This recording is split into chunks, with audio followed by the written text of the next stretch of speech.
This is the Post Shift Podcast, a raw look at the hospitality industry. Hello there, Post Shifters. It's Shawn Soole, and this is Post Shift number 11. I've been going for almost 3 months now. Thank you very much for all your support. I appreciate you immensely. Keep listening. This one is a good episode. I sat down with a really close old friend of mine, Robyn Gray, and learned a whole schwackload about him that I didn't know. As bartenders, you probably just get in this sort of rhythm of always talking shop. And sitting down with him was a really eye-opening experience into who he is. And I was just so thankful that he was so open and so raw about everything that he's done in his life. And I so much appreciate the guy. I do think he's one of the most spectacular bartenders in the country. And after this episode, you may think the same thing. So I hope you really enjoy it. Thanks, guys. Fucking sweet. Fucking sweet. I have zero fucks about, like, I'm not going to filter myself. Yeah. So how about you introduce yourself? I'm Robyn Gray from the Rosewood Hotel, Georgia. Born and raised, Vancouver. I'm a bartender. You work at Prohibition? I work at Prohibition. That's the bar I'm on the wood there, but I do the programming for the whole hotel. So I do 1927, our lobby lounge, Reflections, which is our 4th floor terrace lounge, and then IRD and room dining, banquets, everything. The whole hotel, all the programming. What sort of programming do you do in the room service? So we make mini bottle cocktails. Wow, which are super cool, and they fly, man. Because I've always been curious. It's something I've always wanted to do in a hotel. Is like mini cocktails, and I wanted to do it here.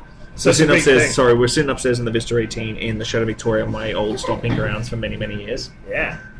This is where we first kind of... I think it was the first time we met. First time we hooked up. We met, first time we met was in Vancouver, and I was at the Jafar competition. That's right. That was the first day I met you, but we became close, when you came over. Here, yeah. Well, actually, we came close in New Orleans, and then... And then we came for when you were doing the Art of the Cocktail here, and that's when we kind of connected. Yeah. So you do the mini bottle cocktails at? Yeah, man. Wow. Yeah, a 2-ounce pour, 3-ounce pour? Actually, it's a bit more. So we have these 4.5 ounce olive oil bottles. And what I do is, I originally was doing that, it's a Negroni, 3 ounces with a dilution of about, 20 mils an ounce, and so that's about 4 ounces. But then there was a half an ounce of Messy at the top. It just looked like we're being cheap. So I said, fuck it. I just make a big batch, just the way I like my Negroni to taste, or my Rob Roy, or my Martini, or what have you. I only do 5 cocktails. The other 2 being a Bucaré and a... Manhattan? No. Okay. Oh, yeah, Rob Roy, Bucaré, XO Old Fashioned with the Mount Gay Extra Old. Oh, cool. So it's just regular Old Fashioned, rum Old Fashioned. It's delicious. Of course, the Negroni and Martini. So what's your biggest seller? Biggest seller is the Old Fashioned. Really? Yeah. That blows my mind, especially rum Old Fashioned. And Negroni's close second. But I make them all myself. I batch them myself. Put them all together. I bottle them myself. I shrink wrap the top cap on it myself. Don't you have minis for that? I do, but we do it as a team. I have my bar back and we do it together on my prep day. And how many do you have to really? Every week I probably make about 50. Wow, of each. No, a total. Yeah. That's not bad. Like a dozen each. That's a nice little run. Yeah, and we only put them in our suites. Yeah. Not in every room. And they just fly. They're crazy. People love them. And you just have the little instructions, just pour them over the rocks. And we do them super cheap. I mean, cheap for the Hotel Georgia. $18. That's a steal for the Hotel Georgia. Yeah, I know. People are like, oh, good deal. Well, I suppose your brands must love that too. Well, we work specifically with one brand. Yeah. And just build it all. That's right. How long have you been bartending for? I'm going to ask some rudimentary questions that from me, you'll be like, why the fuck are you asking this? You know this shit.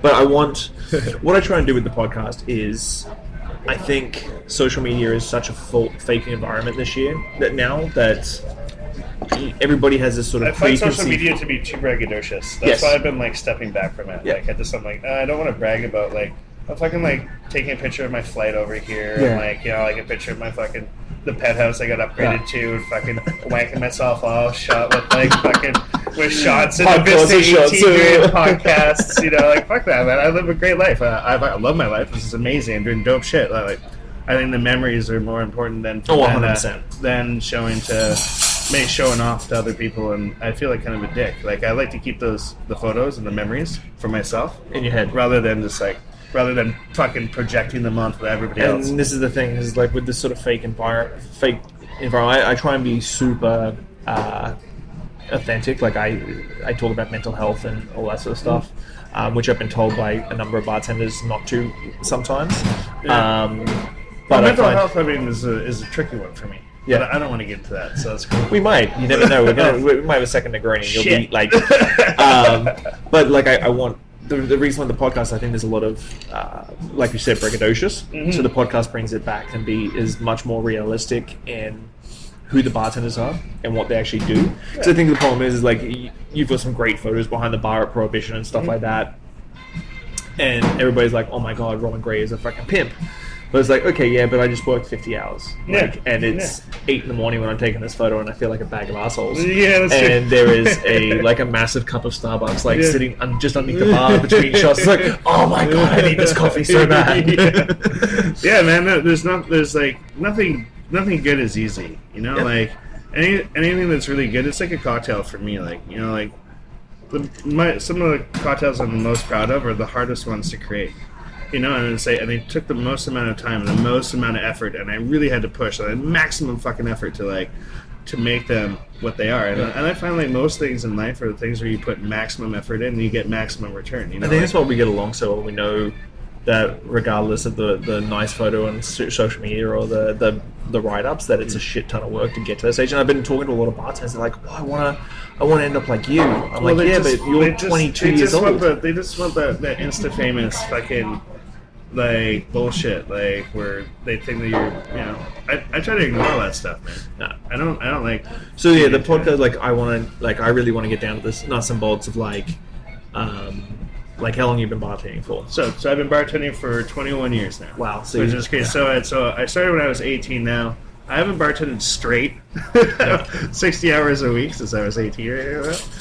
But I started when I was 18 when I moved to Scotland. Drinking age there is 18, and so serving age thus is 18. I moved there. I finished high school, and obviously there was a bit of a wait for about a year before I could get out.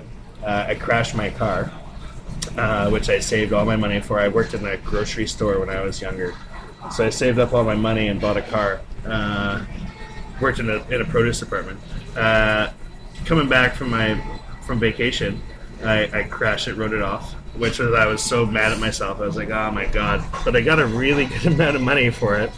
More than I had paid for it, and more than I think the car was even worth. Like, the Blue Book value was super high for some reason. So I had this big payout for my CBC, and I was like, you know what? Like, I always had this kind of want to move to the UK, so I moved to the UK, and then I ended up in Scotland, which is kind of where a lot of my family roots are. Not all, but most. And I started bartending in Scotland, pulling pints, and working as well in film, which was my original career path. Really? Yeah, film's my. See, this is a story I've never heard before. Yeah, I used to be kind of on the. I always wanted to be a film producer. That was my end goal. But on the way to film producerism, I had to. I learned to edit. Editing was my big thing. Wow. I love cutting. I love organization. I love How did I not know this? See, this is why I do the podcast, because I don't know this shit. I don't know these things. Yeah. Yeah. So I worked in post production. I worked full time at Scotland's largest post production company. And honestly, I really fell into bartending in a strange way because I wanted something that's a social outlet, because all my friends were 40 years old. Yeah. Right. Because I was by myself in Scotland. Yeah. I was with friends originally, but then after a few months, they went their separate. We all went our separate ways. Well, anyhow, I ended up wanting to meet people my own age. I wanted to meet girls, right? So this is the reason why we all get into the bartending industry. Yeah, right. We're that awkward kid in high school. We're like, oh, if I'm a bartender, I'm cool. Yeah, totally. You can pick up chicks this way. So I started working in a bar. Just pulling pints on the weekends while I worked my 9 to 5 at a post-production company. And I was a server at the post-production company. I wasn't editing in the beginning. I was simply just serving the clients in the editing booths. Yeah. So I would go and I'd get the editor and the producer, director, and and the people, all their people food and drinks. So I would make them gin and tonics, go out buy a bottle of gin. I go buy them lunch every morning, get them coffees, get them sandwiches for breakfast, that sort of thing. And then they started teaching me the back end and started using all the equipment, learning how to use videotape recorders and compositing machines and things like that. So it was really cool. So kids, if you're listening, before smartphones, we actually had video recorders. VTRs. VTRs, yeah. Beta was what it was. Beta, it was DigiBeta. It was this old... so this would have been like 97, 98? Yeah, that's right. Yeah. I graduated in 97 and it was 90... I got into UK in 97, 98. I was there in 99. I was there. Came back in 2000. And this is before... this is really before the internet. No, there was the internet, but it was rudimentary. It was. I used to be a super hardcore geek, mad nerd. I bought my own computer, when I went with my first job, my paper out, I got a Commodore, and then I got an XT, from my neighbor that I bought from him, and then I saved up all my money. Instead of buying a car when I turned 16, I bought a computer instead. It was computer car, and the computer was $4,000, or it was get the car for $4,000, and I was I bought a computer instead because I was that nerdy. Yeah, see, growing up in the country, I grew up in high school. It was a computer room. Yeah. I never had a computer at home. My whole existence of in computers in high school, it was literally just in the computer room. Yeah. And I think in 1996, our high school finally invested in a computer room, and it was so expensive. And you'd play Turbo on the computer and stuff. That's what you'd go play. Space Taxi was my favorite. Exactly, thing. And you'd have floppy disks and all that sort of shit.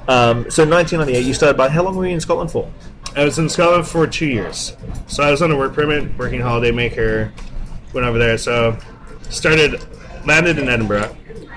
Worked in Edinburgh at a place called City Cafe. It's still there today, which is really cool for Tales of the Cocktail. When I went back there when Tales was in Edinburgh, the bar that I started in was there, and where I started my bartending career was where Tales was for that whole thing. Wow. And it was awesome. The stars aligned, and I was I have to be there. So I went, and I had an amazing time. Then I moved over to Glasgow after that. Worked in Glasgow. Worked at a bar called Air Organic, and the whole concept of this bar, the model was that it was an oxygen bar with organic food. Oh, yeah, so 90s, right? And it was they tried the oxygen for a bit, but then it was really hard for them to maintain and manage, and especially it was too hard to get flavored oxygen and all the things. That was the rage back then. It was so weird. In Glasgow, in 1990s, early 2000s, freaking Glasgow. Yeah, 99. City of Architecture and Design. Wow. Glasgow, Scotland. Yeah, and it was really clean. They really cleaned up the city. All the buildings are made of sandstone, so they power washed them all, and everything was just gleaming and beautiful. We had the most amazing summer that year too. It was sunny for a week straight, and everybody was freaking out because it never happened before. It was you get 4 days of summer in Scotland, but this was a full month, and it was everybody's wow, everybody's at the park every day drinking Buckfast. It was horrible, but also beautiful at the same time. So when did you come home from Scotland then? Came back from Scotland in 99, right before 2000. We thought all the computers were going to shut down, the world was going to explode. Super fun. I remember I was actually on the New Year's Eve night of 1999. I was actually crowd control at a really high end cocktail party, and I was working the door in Australia, in Brisbane, and literally I remember we actually had an action plan at midnight if the computers crashed. As crowd control, because it was that insane. Nobody knew what was going to happen. Yeah, and so I remember sitting on the back door, and I had an action plan given to me before I started my shift. I'm if you start, I remember that. I remember there was a lot of that stuff going around. Planes falling out of the sky. It was planes falling out of the sky, and it's going to be just mad chaos. Armageddon everywhere. Yeah, and literally, I remember sitting at the door, and I was on a back exit because I was only 20 years old, so 19, 20 years old, and so I'm at a back exit, and then I heard the countdown. I'm okay, here we go, and then everything just kept going. And I'm nothing happened. Well, I was anticlimactic. I was and literally half hour after they're just okay, you can go home. Nothing happened. They literally had me on this back door purely if you were literally happened. There for crash control, just in case. You're people with your crash bag and your Betty bag and everything. Exactly. And nothing happened. And half hour they walked back down. I was yeah, you can go home. We're done. Sweet. That was my entry into 2000. 2000, such a weird time. It's a good time, man. So when did you came back? Yeah. Obviously back to Vancouver? Yeah, straight back to Van. And did you stay in bartending, or did you go the route of the post-production? I stayed on the post-production route. Yeah, I worked at a company called Mainframe. It was it used to produce this show called Reboot. Really? Yeah. We even got that in Australia. Yeah, it was a big thing back then. Yeah. And we used to make this other show called Beast Wars. And we I made a bunch of other both ones too. And apparently Netflix is bringing back Reboot. Oh, cool. Yeah. Yeah, Transformers and all this stuff. Like, it was a fun job. It was right where, like, because computers were kind of catching up, and like it was right when when digital animation and compositing was really like starting to move quickly, because the computers could actually handle crunching that amount of data. They used to charge by the polygon. And that was crazy. I was like, well, you should charge by like an enclosed space. So hilarious. So I used to edit that. And when I say edit, I was one of the editors. So all the graphics would come off of the renders, and then they'd be sent to me, and then I would check the renders to make sure that everything looked appropriate, and then I would send the renders from that to edit, and then they would go and do the online edit with those renders. That's insane. I'm so blown away right now that I did not know this about your history. And maybe we've talked about it and we were just both really intoxicated at the time. Most likely. Yeah. So when did you start getting into bartending, like proper? So, while I was working at Mainframe, I was always kind of like had this want to be in the bar, like to work the weekends, and I kind of had that balance, because for me, I was like full energy when I was a kid. Not like that now when we're both old. No, not so much anymore. But I wanted to have that balance, and it's unfortunate because I never really got to get back into the bar. Mm-hmm. I unfortunately kind of fell into a bit of a drug problem, and started like doing a bunch of freelance work, doing video editing, specifically about rave parties, which is where my drug problem came from.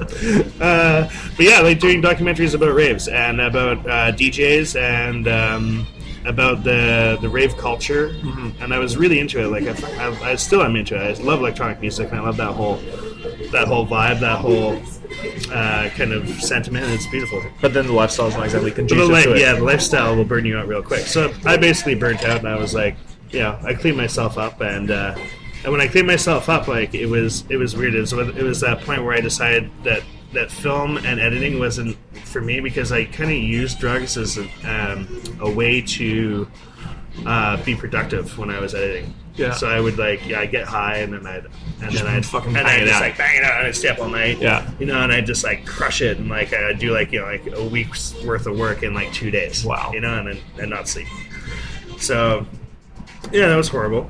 And then I found that after, when I tried to edit, and when I tried to compose after that I couldn't do it as efficiently as when I was high. So it was like a really hard time for me, because I was like I don't want to get high anymore. Yeah. And I don't want to be that kind of person. So and what year was this? So this is this is like 2006, I think. Okay, so it's not... 2005, 2006 is when I kind of hit the wall, and I was like, I stopped, I moved back to my parents' house, I cleaned up, and it was time for me to make a change, and that change was mostly getting away from my friends. And my friends were all people that I work with. So I got away from them, and I had to start a new thing. So I had to get new friends, and I had to get a new job and a new way of doing things. So I went back to the bar, which is what it was always in the back of my mind that I wanted that. And were you ever worried that like cleaning up off the drugs and that sort of thing, and then going like you're basically just swapping out with one alcohol, swapping out one addiction for another? Yeah, I think so. Yeah, definitely. In a way, yeah, for sure. But it never captured you, like it. I drink, but I don't think I drink the same way that I used to party. That's fair, right? And I think I'm lucky too, because there's a lot of partying when it comes to the bar. Like I made like when I got into the bar, I was still partying a little bit, working behind the bars, and I changed my drug. Yeah. A little bit, and with that, I don't mean alcohol when I say I changed my drug. Yeah. Right. Yeah.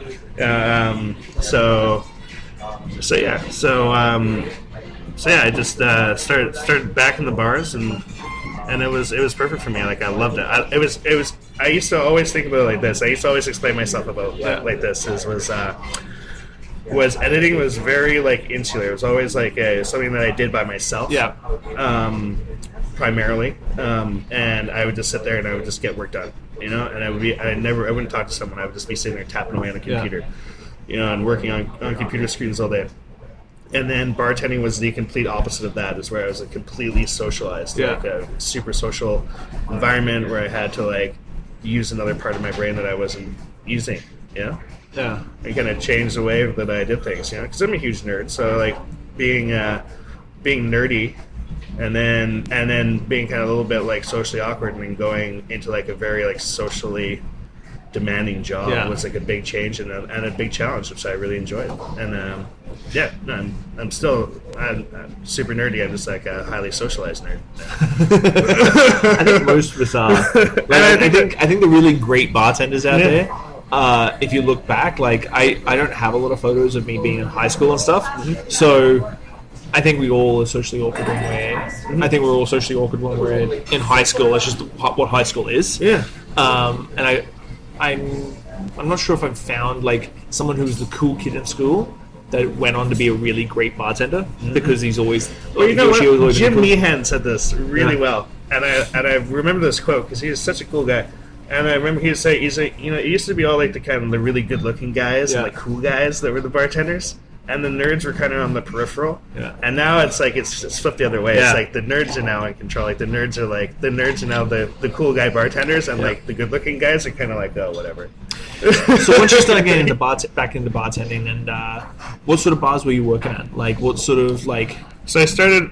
So in the UK I was working in restaurants, and then I forget to mention I moved from Edinburgh to Glasgow, then I moved down to Brighton. Okay. And I ran a nightclub in Brighton. So I was in restaurants. So I was in a cafe restaurant in Edinburgh, and then I was in a bar restaurant concept. There's a proper fine dining restaurant above us, but we were more of the bar that also sold food from the restaurant upstairs. And then when I went to Brighton, I worked in a nightclub. I ran a nightclub with actually my best friend, George, which is a hell of a time. It was a really good time. On the beachfront. Yeah. Right when Norman Cook was doing was like super hot Fat Boy Slim. Yeah. Fat Boy Slim was like all the rage back then, and he was like throwing parties on Brighton Beach, and it was like a crazy shit show, and we had hammocks outside the bar. Yeah. And it was a good time. We partied hard.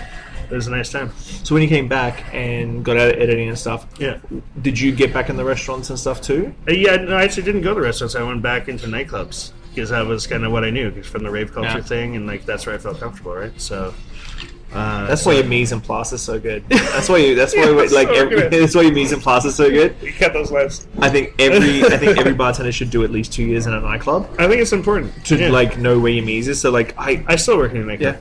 I'm working in a nightclub right now. I have seen Prohibition on a Friday night. I'm working in a nightclub. Yeah. It's a nightclub where you'll pay $40 for a cocktail. That's right. 38, mate. 38. Yeah. It is insane how busy that place is. That's like high volume bar. Yeah, it's great. It's awesome. Being a cocktail nightclub is an interesting beast. But so I worked in the nightclub. I worked at the Lonsdale Key Hotel. So in North Vancouver, because I'm a North Van guy. Started working there. I worked at the Queen's Cross pub as well, which is a neighborhood pub. Yeah. Like classic old English pub food. Like have to have your crake on. Yeah. Totally like just pints. Yeah. Like hardly any spirits going out. Yeah. And just like like gastro pub food, that sort of thing.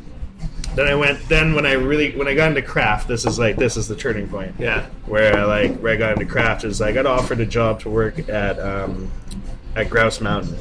Okay. And I was like, And I got offered like these really shitty shifts at this really cool bar that opened in West Van called the Ocean Club. And it was like this. I remember when you were at the Ocean Club. Yeah. it was a really neat concept because it was a restaurant. It was a supper club. It was a restaurant, and then it turned into a nightclub at night. And I got offered the beginner junior bartender shift. So, or I could be the bar manager of Grouse Mountain. Yeah. So it's like bar manager of Grouse Mountain or junior bartender working day shifts. Yeah. And I was like, and I did a trial shift at both places, and they're like, okay, you're in charge. Like, go for it at Grouse Mountain. And I was like, okay. And then I went and tried out Ocean Club, and someone showed me how to make a mojito, and I was like, whoa, crazy. And then they showed me how to make what was it? There's the other things you really pop, just good bartending, proper bartending, with fresh juice. I mean, the juice wasn't actually fresh; it was pasteurized, fucking back then that was what 2007. That was the freshest it was, right? I was like, what? You actually squeeze this shit to get fresh? So it was. We made our own simple syrup, and we had all the Giffard syrups on our back bar, and we had this huge back bar with all these spirits I'd never heard about or even seen, and the bartender was talking this different language to me. So I turned down the great paying bar manager job to start at the bottom, and work Sunday mornings at this. And how old were you when this happened? I'm 26. Wow. Yeah. See, I've got 26-year-old bartenders going, how do I get what you have? I'm like, another 10, 15 years. 10, 15 years. So it was really cool, and I started to make drinks, and that's how I met you. Yeah. I think you were at the Ocean Club when we first met. I was. Yeah. So I won a cocktail competition. I put $10 down. If I put $10 down right now, if I go to my phone and go to my emails and type in Robyn, it'll come up as Robyn at Ocean Club. From my Hotmail account? Yeah.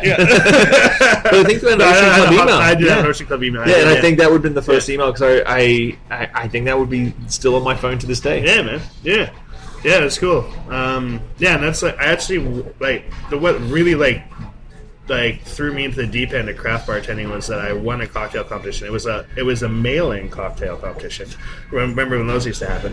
And it was for Bombay Sapphire. So Bombay Sapphire was make a drink, and I was and I'd been bartending at the Ocean Club for almost a year, and I've been making all these cool drinks, making espresso martinis, and it was all those nights, the Brambles, all the Dick Bratzel drinks were all the rage, and we're my bar manager had a subscription to Class magazine, and it was and it came to it came to Ocean Club, so I'd always read it when it came out. I was like, this is super cool, all the drinks that were happening, Difference Guide was just going, and all that stuff, and it was an exciting time in bartending. It was the revolution was really starting to kick off here in Canada, and there's only a few guys doing it. There's only a dozen guys. Yeah, and I think it was that, and you were one of them. I think it was that sort of. I should say a dozen leaders. There was a dozen leaders at the time with many followers, but there was only a dozen guys who actually knew what was happening. Yeah, and I think that was where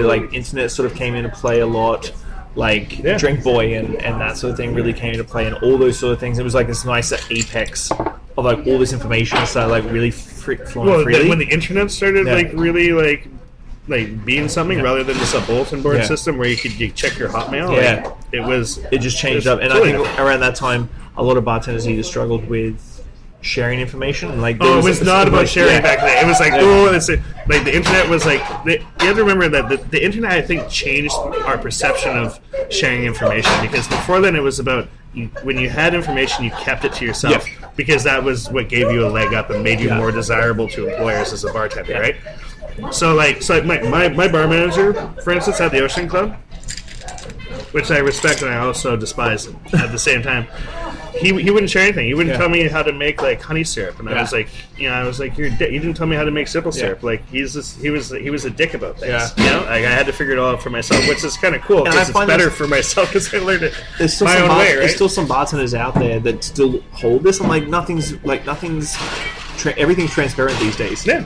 Recipes and everything. Yeah. When the kids I get text messages oh, how do I get this, or how do I do this, or how do I? I'm like, Dave Arnold books. Yeah. Just Google it. Or just buy some books and start reading. Yeah, there weren't a lot of books around. No. Back in the day, there was there was books, but they just weren't great. And there wasn't a lot of distribution. I have 500 books still in storage, which they're probably just gone now, but like 500 books still in storage in Australia that I'll never bring over here. I had this sort of OCD that every time I walk past a bookstore, I had to go in and find a new cocktail book and buy it. Yeah, like, and these like books like $15-20. So like once a week, twice a week, 3 times a week. It's like buying records. Yeah. Oh, exactly. So you're buying books. And so I have a good book collection at home now, but I have my book collection I've still got the very first cocktail book I ever bought still at home with like handwritten notes, and every place I'd go work at, I'd sit down with the cocktail recipe and write every recipe into the book and everything. Fucking right, dude. So after Ocean Club, how long you were at Ocean Club for a couple of years? That's when we met. Jafar competitions started taking off, like cocktail competition in Vancouver. Cocktail started to like, hit hard. I think 2009. I've got photos of you, me, Wendy McGuinnis, Shawn Layton, like the babyface killer. Like. That's right. At a cocktail competition. It was a dodgy hotel. Yeah, it was actually at the Boulevard. Yeah. And it was super dodgy. Yeah, back in the day. Keith Trusser was there. Yeah. And it was there was some fun being had. So after Ocean Club, where'd you go after Ocean Club? So after Ocean Club, I went to Gastown. I started working in the Revel Room. And that was a good time. I feel like Revel Room, you working at Revel Room was like yesterday. Yeah, but then I realized that I think we came and visited. I came and visited you during Tails on tour. Nate and Phil Tails on tour. Yeah, and that was 2012. Yeah, that was so long ago. But it feels like yesterday. Oh my god! Yeah, and we held it at the Hotel. I was also working at the Hotel Georgia. Yeah, at the time I did both because Prohibition wasn't open. Reflections and 1927 were the only 2 bars, and because Louis Seniority works in the Unionites Hotel, I took the summers off I took the winters off because I worked the summers in Reflections, and then we get laid off. I think we did a Javine cocktail competition up in Reflections. We sure did. Yeah, we did the Javine. Yeah, it was awesome. Manuel and Euro Winegate. Yeah, Manuel. Excelia Tequila. Yeah. Oh yeah. I think it's a fantastic tequila. I love it too. Ciroc. I'm truly looking forward to going to Portugal in May. And hanging out with Manuel, and I think I'm doing a pop up at Ulysses Bar for him. Badass, man. So I think you're trying to get there. I would love to. You'll get there. Yeah, we'll see. Yeah. Well, it's always hard. It's hard to nail Manuel down. It really is. Yeah. You got to hit him up on social media at the right time, and he'll answer, and then he'll send you 15 messages. Usually it's 4 in the morning. Yeah. So I think we should do something for a Canadian pop up. So Prohibition was like 2.5 years overdue by the time it opened. Oh shit! No, it was more than that. Oh really? Yeah, it was 3 years. 3 years overdue. I remember our initial branding for Prohibition was "It's about time." Yeah. Because it was about time like it fucking finally you open, and then it was about time. It's like Prohibition is about Prohibition cocktails and that whole timeline of the. It's a beautiful space. Cocktail. Yeah. What's your capacity there? What's your capacity? 200. It's a lot of people. It's too many people. It doesn't work. Cocktail bars, the best cocktail bars in the world. Yeah, are like 50 seats. Tops. Yeah, one or 2 bourbon. And they're usually served on the floor as well, which is honestly what I want for my cocktail bar. And I do really like. And Ocean Club was the same way. It was huge. It was like maybe 160 capacity, but we were making classic cocktails. We were making contemporary cocktails. We're serving highballs. We're serving beer. We're making crazy shots. We're a dining environment that turns into a nightclub. Now it's the same shit, different pal, but with Prohibition it's a cocktail club where people come there. We don't really serve food, but we're not a restaurant like the Ocean Club was. We serve cocktails. It's a very cocktail heavy environment. Everybody's drinking good drinks. Well, it's also been geared and marketed that way too. Exactly. But then we become a nightclub. Yeah. Right? And then we're still you still have to dry shake your whiskey sour while you're making 15 vodka sodas, bro. With Goose. Yeah. But I think that was the biggest shocker when I first walked in. I can't remember the first time I walked in there, but when I first walked in there, I'm like, holy fuck. That's big. Because the photos and everything, like, it's a big bar, so you assume the bar's long with a skinny room. Yeah. And then you walk down there and you're just like, it's expansive. It's massive. It is massive. It's too big. It's honestly too big. I honestly think that we'd push better revenue and better numbers if we were half the size. It's always one of those things. Because when you walk in first, if you're the first guests of the day and you're in a room for 200, you're like, oh, there's no one else here. No, there's a lot of people that stop and like turn around and like, I feel awkward. And the classic like, when you get busy here. Yeah. When's the busy time? There's 100 people in the room right now. We're like, what do you mean when we get busy? It's like, you're 200 people are in the room. Oh, that's what you mean. When you get busy around here. Yeah, I know. Always at 10:30, sir. So this brings me, because I know you've got all the toys. Yeah. You really do have all the toys. But I bought them most. Yeah, I'm like, the centrifuge I own. It's mine. I just keep it there. Do you have the Dave Arnold centrifuge, or you actually bought a proper? I bought Derek and I actually split it, and we went out to the suburbs, like way out in Abbotsford, like on this mission on this crazy windy rainy night, and we went out to this like mad scientist's lab, and he had the centrifuge that Derek had found on Craigslist for sale for $1,000. So we split it, $500 each. I had to lend him the $500. Did he ever pay you back?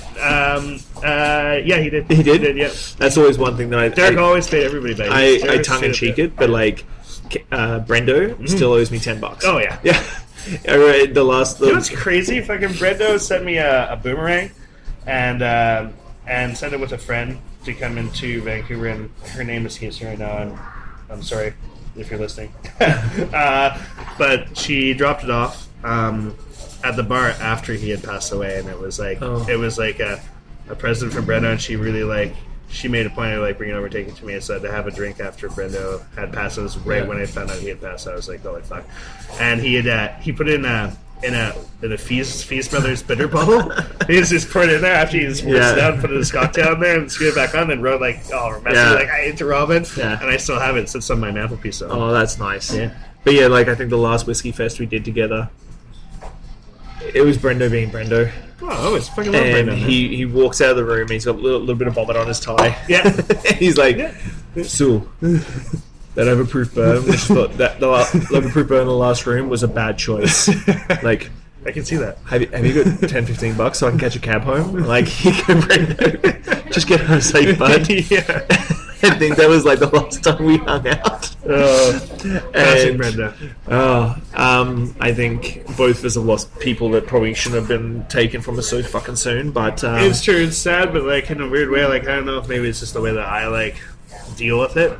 But find what you love and let it kill you, right? Yeah, and I think that's always my sort of getting off topic here, but my sort of always thinking about like, yes, I'm being healthy, but I sure as hell want a fucking cigar. Yes, I'm trying to look after myself a little bit better, but you know what? If I get a slab of foie gras put on my steak, I'm fucking have a slab of foie gras, because you can. Life is for the living, man. If you're just like constantly hiding from the sun and like not going outside and not smoking, not drinking, not socializing with your friends, not having a good time, not living and enjoying all these like amazing experiences that we can have in this life, like.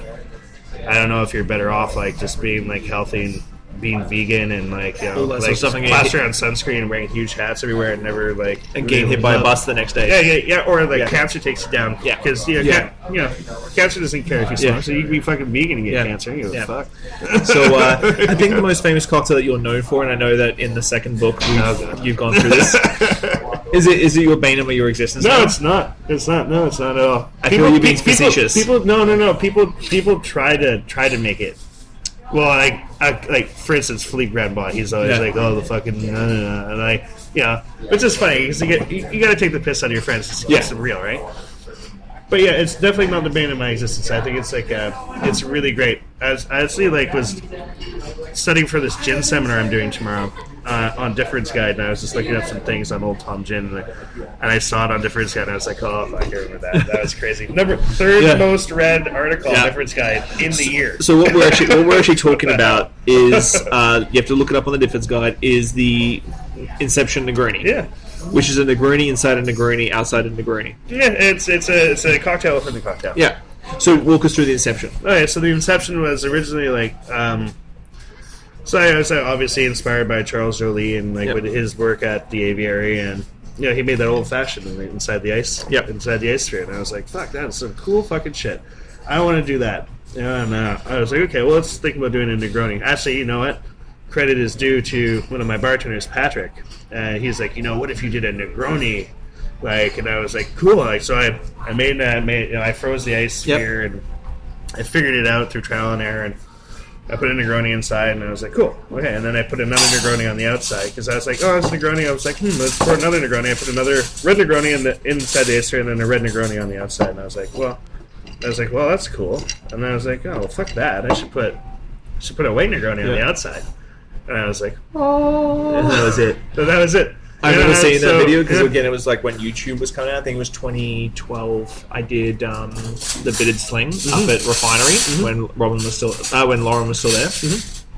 And I remember those the cocktail kitchen. Yeah, Nate and I did 60 ice spheres and transported them from here to Vancouver. I remember that. And put a cocktail inside. I do remember that.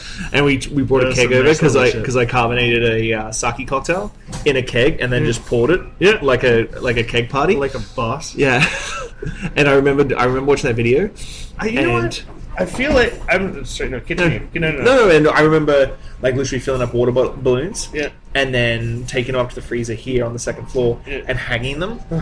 And then then hit the timer. Yeah. And then went up. Yeah. Cut all the ice things, and then took a hot syringe and dumped all the water, and then filled it with cocktail. A lot of work, man. And it was 60 ice spheres to Vancouver. I think that leads us back to like the point of maybe the thread of this conversation is that like that nothing good is easy. Nothing. Anything, the things that are good, the things that you get you get attention for, or things that you really tried hard to. I mean, that was like so you fucking spent some time doing that. And the second thing that I think that I wanted to interrupt you was that we were doing some crazy shit like back in the day, like back like in 10 years ago. Sorry, should I say to be more accurate? I guess 8 years ago. Yeah. We were carbonated kegs. We were making ice spheres. Like we were we were doing weird things. Some of your drinks were absolutely magic. Like back in the day, like with weird flavor combinations. And I feel like almost as a craft bartending is de-evolving a little bit. I feel like we tried so hard. We hit so high. Early. You know what? That's a good point. That now we're kind of like I feel like a lot of the new shit that's coming out is just. Is a lot of stuff that we had already done, but maybe a bit more finesse, a bit more. Well, I think shrubs have like blown up in Vancouver. Yeah, always like articles are written about shrubs and stuff. I'm like, I had a switchel on tap. At Clive's back in the day in 2011, 2012. Exactly. Fernet Branca and house-made cola on tap. I know. And that's the point I'm trying to make is that it's bizarre how we are going forward, but we're not. Well, we're not moving as quick as that initial spurt was. That initial spurt was like this crazy exciting time where we're all just like clamoring to get to the top of like that and to figure out the next big thing. And now it's like we've figured out most of it out, and now there's nowhere to really go from there except for making fucking dioramas and bringing fake grass to a fucking cocktail conference. It drives me nuts. Well, I think the difference is that like back then, 6, 7 years ago, 8 years ago, was it sort of hit a saturation point with our clique. Yeah. But now it's getting redone, and it's getting a saturation point for the mass market. Yes, and I think that's the difference. Is like when I had Fernet Branca and house-made cola on tap at Clyde's, it was like all the bartenders, geeks, and everything. They're like, "Oh my god, that's fucking awesome!" But now none of the bartender geeks would care about that. And it's just, but now the geeks are the fucking are the consumers. Yeah, this is really funny because Brad Satin and I we were talking about this. And we were like, you know what? All these fucking douchebags, all they want is old fashions. It's so fucking annoying. It's like we won, because now all the consumers want old fashions. They don't want vodka sodas anymore. They want old fashions.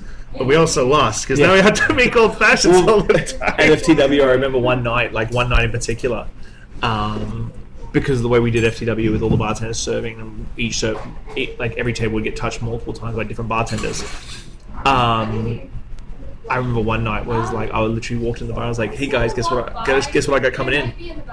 An old fashioned." And it was literally we went through like fucking bottles of bourbon. We only had 38 seats, like just bottles of it, because every table was one old fashioned variations. And every time we'd be like, "Okay, table 3 wants an old fashioned variation. Jared, it's your turn. You haven't touched that table yet. It's your turn. You take it out." And then we go back again. Oh, fucking banana syrup and chocolate bitters. Oh, exactly. That's all it is. It's literally like with Jack Daniels. Hey. And that's literally we have coffee ice cube.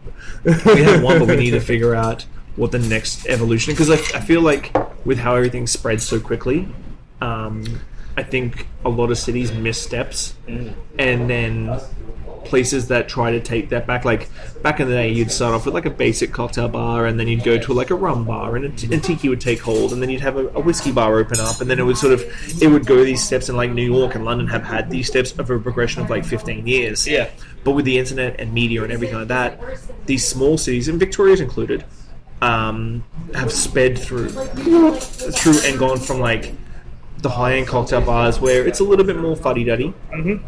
And now everybody's trying to be like, oh, I'm super laid back and hipster and like what Chicago's doing and what New York's doing. I'm like, yeah, but we haven't had that progression, like full circle back. We haven't had that length of progression to go back to a point where cocktails are mainstream and enjoyable and people get it. Mm-hmm. And I think people get high on their own supply about how many people cocktail culture's really touched. Yeah, because and also too, we are so immersed in cocktail culture that it's hard for us to see the forest between the trees. And that's the thing is like we just think everybody thinks about cocktails the way we do, and they fucking don't. No, and that's why the RTD market, the craft RTD market in BC is still fucking massive, hot. And it's just getting started. Too. Yeah, like and people are going batshit crazy. And also too, when I say that we're de-evolving in the cocktail.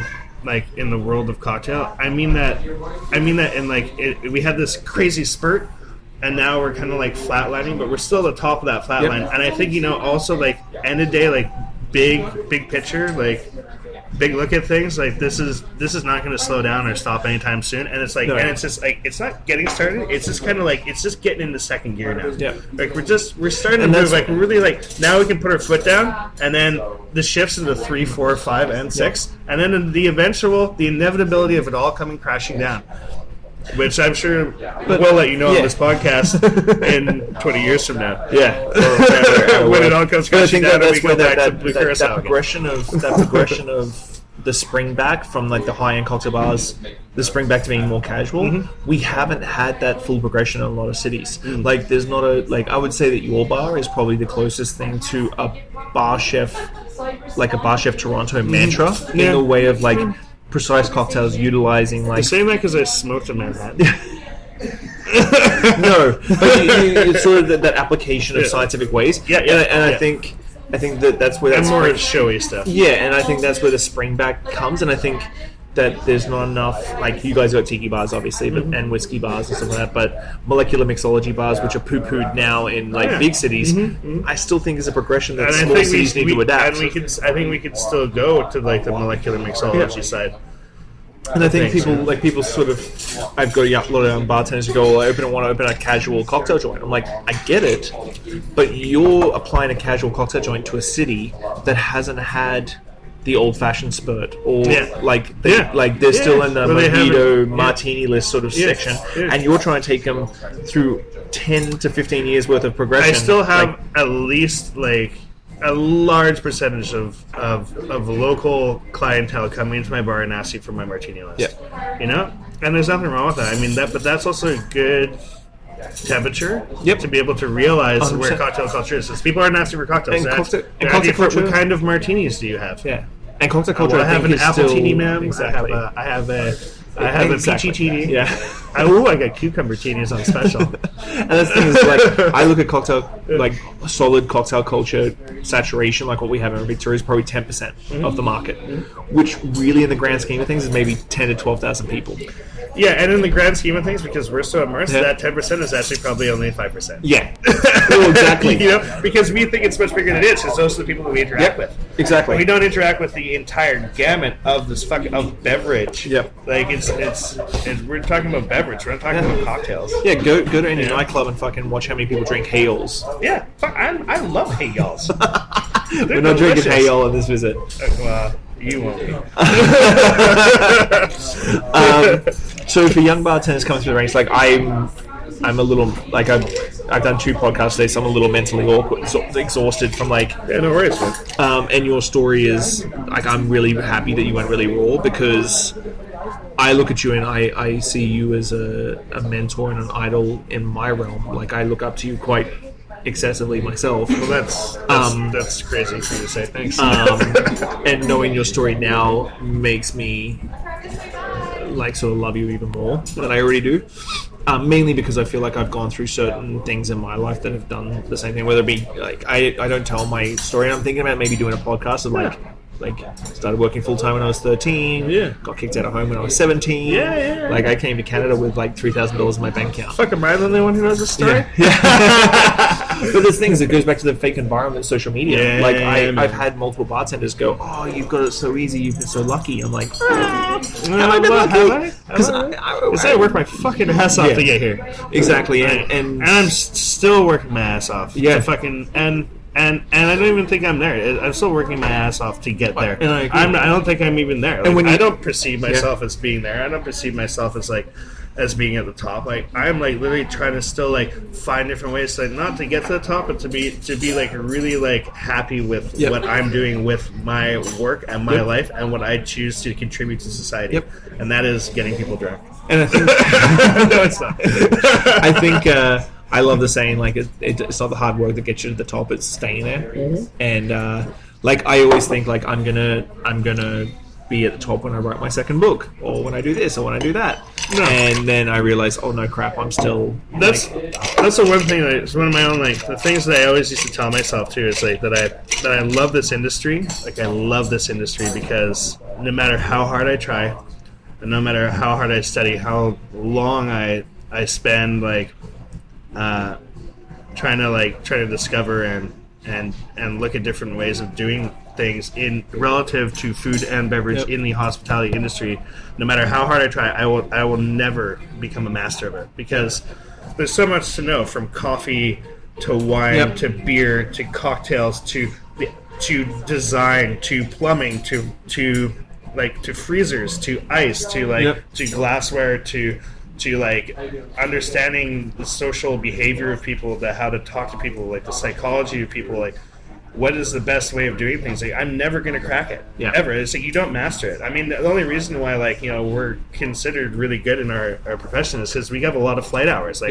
We're like, we've flown for thousands of hours. And only because of that flying experiences are we allowed to pilot. It's like same thing with fucking helicopter pilots. You got to have like 1,000 hours to be able to transport people in a fucking helicopter, right? We're just helicopter pilots in the same way, but just hospitality pilots, and we have those hours behind us that they kind of quantify us in a way. But no matter what, there's flying a helicopter. I don't know. I mean, I think you probably hit a ceiling. After a while, like you know how to fly that helicopter. Sure, you could find other helicopters to fly, and maybe they'd be different. But like with hospitality, it goes so deep. Like it's just the rabbit hole is so deep. Okay, now I've got a good question, and this is going to be a long podcast, but I don't care. We're not cutting it up. This is going to be awesome. That's what I've always said, like about being a bartender is so deep. Is like I've never really got offended about the mixologist tag. Because I believe that to be a true bartender, you should be a sommelier, a cicerone. I know you've always said this. Like a cicerone. These are like words that I always when you said that, it's like these like are the things that I look up for you. You should be a wine person. You should be a beer person. You should be. Good. You should be like you should be a cocktail person. I don't like sports, but I sure as hell know who's like playing. I get into politics, but it's a whole like. But I know how to talk to someone about the politics. How to talk about politics. And I think going back to where your experiences and my experiences, like you learn me some class in a nightclub. You know how to be fast. You know how to do things as quickly as possible and efficiently. Exactly. Pub, you know how to talk to people from the 19-year-old girl's birthday at the end of the bar, the 60-year-old dude who comes in, rum and coke. exactly, who comes in. You learn that from pubs, and then cocktail bar teaches us craft.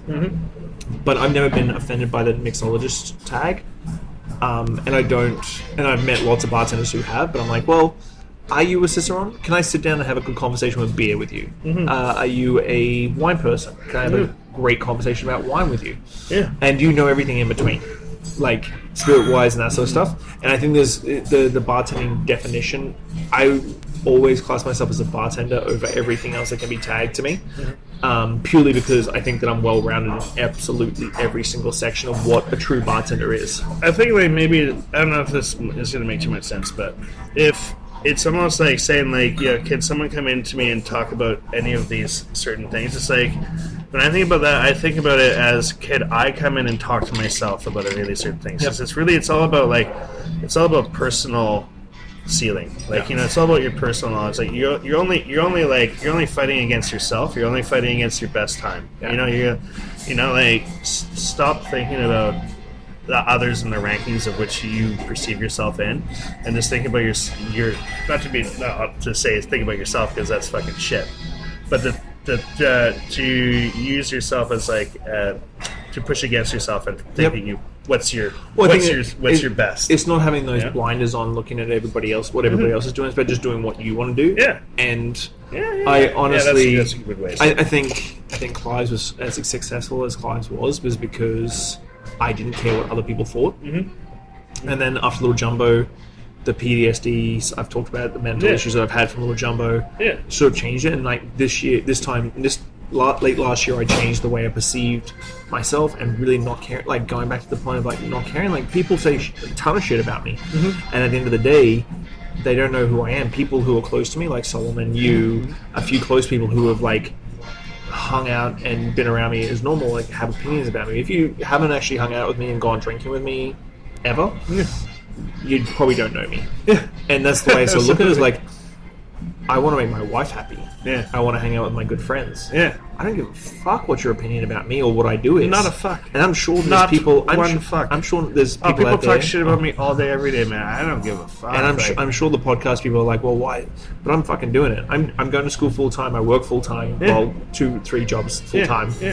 I have a family. I do 3 podcasts a week, 2 videos a week. You've always been doing it like this. This is the way you're wired. Which is another thing I talked about. I was like, last year I struggled a lot going back to school. Like I would come home and I would just stop and relax. And I was starting to drink too much because I was relaxing with the family, and I thought that's what normal was. And then I was like, January came around and I slowed down my drinking. And I'm like, you know what? My normal is me working. I'm happy when I'm fucking like just grinding it out. Yeah, me too, man. And my wife is happier because the time that I spend with her is quality over quantity. My little girl is too. And it's about like, do I want to spend 6 hours on the couch with my daughter when she's on her, like on the iPad watching YouTube videos, my wife's in the bedroom watching her shows, I'm watching a movie? Or do I want to spend 2 hours of us watching a movie together, cuddled up eating popcorn, going to the movies, going for a walk, that sort of thing? I'm going to go down for the 2 hours. Yeah, for sure. Definitely. So I think a lot of young bartenders are out there today, like, I think they try and expect everything to come real quick, which I think is the mentality of the society, like, with media and everything. Well, I think we're, like, instant gratification, like, I think that's just, like, the nature of the times, you know? And I don't think it's nature of the times. I had to stop myself there, because as an older person now, like, I'm almost 40, like, looking, like, saying that kind of shit, like, saying, like, oh, this younger generation, like, they don't fucking know. That's just old people talking about fucking young people. And our generation before us. We were the same fucking way. And when I say we were the same way, everybody is this way. Yeah. It's not fucking. It's not the generation. It's not them. It's not us. It's just fucking. It's the way we like to postulate about bullshit. And the generation before us bartenders would have been like, oh well, when I was going through the ranks, there wasn't as many books. There's not as many books as before. But when I was young, there was no fucking internet around. I couldn't just like look at a recipe when I didn't know what was in a fucking. And I think what was in a Bronx cocktail. You had to remember that. Like, fuck you. Like fucking whatever. But I think it's an easy blame game to say like the way the society is now, but I think the society as a whole, which is why I want to do the podcast, why I do tons of live videos and I'm fucking panting while I'm walking the dog and shit and like just talking about stuff, because I think a realistic sense for bartenders to understand like how much work it takes to get to a certain place is something that's important, but I think it's important for every category, like every person, like, because everything is so quick these days. Like back in the day, if you made a phone call, you'd leave a message on an answering machine, and then you'd wait for the phone to come, like, ring back. There was no cell phones and stuff. But now you can drop a text. Yeah. And you can see when the person's read it. Yeah. And you can see the little 3 dots come up. Yeah. And you know it straight away. What's going to happen? Like, hey, Robyn, I'm upstairs in the Bistro 18. Done. You're upstairs. Go over there. Imagine back in the day, I like, you just have to be, okay, I'll meet you here at 2:15. Yeah. And then you wouldn't be here at 2:15. Like, oh, the asshole is late all the time. That's why it was so important to be 15 minutes early for something back in the day. Now it's like you just need to be 30 seconds early and you're good. Yeah. Right? Like, because we got enough, like, all of our clocks are synced. Yeah. Like, remember when clocks weren't all the same? That was weird. Right? Like, but, just like the little things like that. You know? It is the little things that you start. You had to pick up a phone to call your friend and be like, hey, like, hello, Mrs. Soole, can I just talk to Shawn? Like... So let's finish off this one piece of advice. One piece of advice for bartenders out there who are looking at getting into the show, the big game, the craft cocktail scene and stuff like that. What piece of advice would you give them? Stay humble. Like, that's the biggest thing, man. Like, just like Now, maybe that's not the best thing to say for someone who's like who's just beginning in the cocktail game. Maybe it's the best thing to say to people who are in the cocktail game is to be humble. Don't stay humble. Fucking just be humble. Like, don't judge. Just be good. Be a nice person, and also always try to be the best that you can be. Try to be the nicest person you can be to your guests. Like, being nice goes a long fucking way. Just don't be a dick. Like, don't fuck. It's not about cocktails. We're not fucking making cocktails, man. We're serving drinks. And we're talking to people. That's it. Wow, that's pretty profound. As my dad used to say, is regardless of what you do, you always have to be the best at. But then on the flip side, my mom used to say, regardless of how good you are, there's always someone out there that's better. That's a great fucking way. That's a great way to have two of your people, the people who are you, your DNA, to fucking be so dichotomous, and to be so opposite, because that's some shit. Because the world is light and dark. It's fucking bright, and it's fucking complete darkness. It's fucking, there's balance in this world, and a cocktail is about balance. And it's also too, you'd have to know when to be a dick to someone, and you have to know when to be a real nice guy too, right? Oh, and on that note, thanks very much for this, buddy. Peace. This is going to be a really great episode. Awesome. I hope you all enjoy it. I'll see you guys next week. Thank you very much for listening. Thanks, Post Shifters. I hope you enjoyed that episode. If you're listening, whatever platform you're on, give me a good rating, subscribe, listen along. I'm going to keep going. I really enjoy sitting down with people and learning where they're from, what they did, and how they got to where they were. So if you love it, give me a good 5 stars. If you don't, give me 1 and I'll try harder.